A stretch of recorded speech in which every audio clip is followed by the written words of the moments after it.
Paz e graça a todos. Zequias Tavares apresentando reflexões. O tema é: se todos profetizarem. O ministério de profeta cessou em João Batista. Existe sim o dom da profecia, e nesse caso Deus usa qualquer pessoa. Em caso de cidade extrema, até mesmo quem está sem condições morais. Deus dá dom até para os rebeldes, para que possa habitar entre os homens. Salmo 68:18. Vamos ao texto pertinente. Então me lancei a seus pés para adorá-lo, mas ele me disse: olha, não faças tal, sou teu conservo e de teus irmãos que têm o testemunho de Jesus. Adora a Deus, pois o testemunho de Jesus é o espírito da profecia. Apocalipse 19:10. Como devemos entender a colocação de São Paulo como segue? Mas se todos profetizarem, algum indouto, incrédulo entrar, por todos é convencido e por todos é julgado.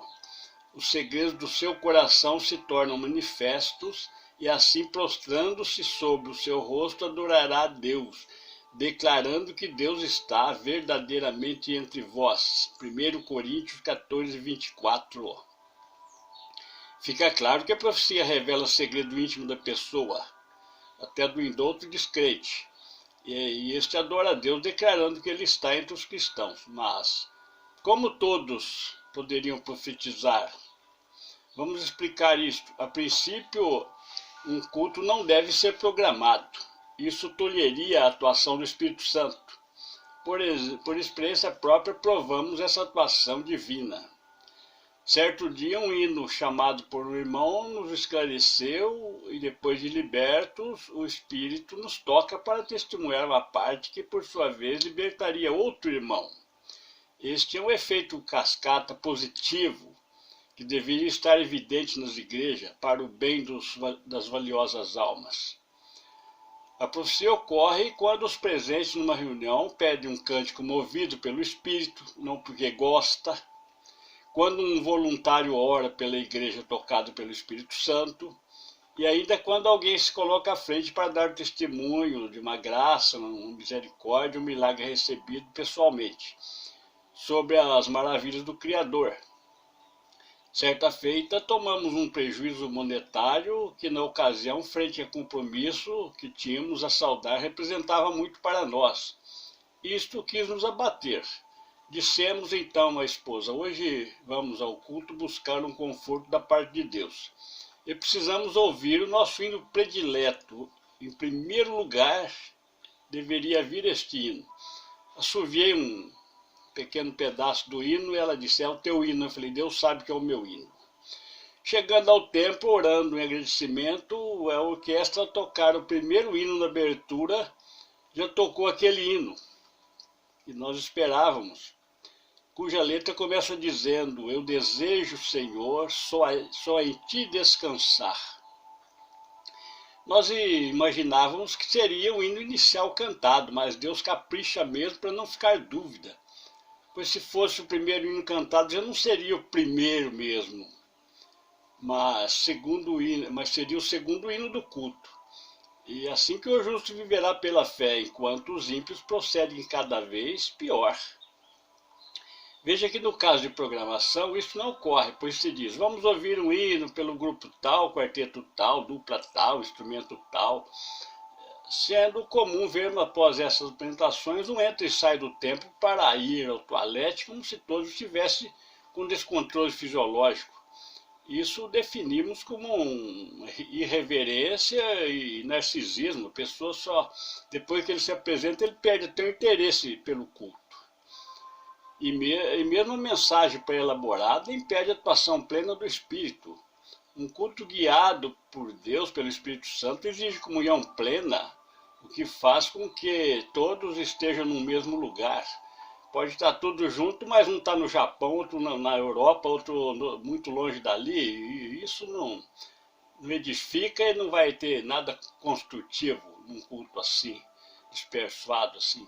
dispersivo, porquanto pode estar reunido, mas a mente estar longe dali, viajando em pensamentos, e até mesmo pensamentos impuros. Isto é imprescindível para a edificação, pois está escrito: sem profecias o povo se corrompe. Provérbio 29:18. E como haver profecia numa música desvirtuada, composta ao bel prazer de um mercador da própria voz, Satanás está ganhando essa guerra ao som da orquestra babilônica há muito tempo, quando a medonha estátua de Satanás está no lugar da cruz. Outro agravante seríssimo ocorre quando alguém se intitula profeta e o povo o idolatra, fazendo um tipo de romaria para sua casa e locais, o que instiga o tal a profetizar pela carne e, pior ainda, quando por espírito zombeteiro e mentiroso. Temos exemplo de danos irreparáveis por conta disso. E mesmo que o crente seja usado pelo dom autêntico, mas quando se gloria pode ser arrasado pelo zelo de Deus, pois está escrito que este não dá a sua glória a outrem. Isaías 42:8. Acontece o mesmo com pregadores ufanados que pensam que Deus depende do homem. Vamos terminando por aqui. Graça e paz. Que Deus queira abençoar a todos no amor de Deus, por Jesus Cristo, nosso Senhor.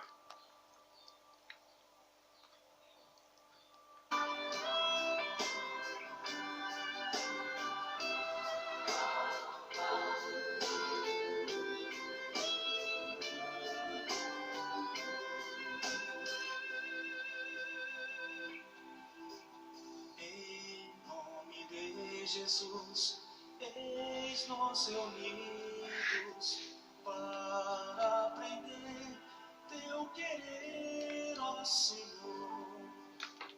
Conserva-nos, ó Deus, sempre unidos, pois dependemos de ti, Criador. Com reverência e fé te adoramos, onipotente Deus, Pai de amor. Dá-nos, Senhor, do teu conhecimento, para que assim te possamos honrar.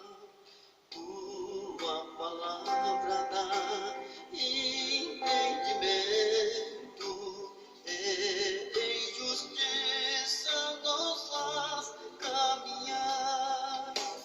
Com reverência e fé te adoramos, onipotente Deus, Pai de amor.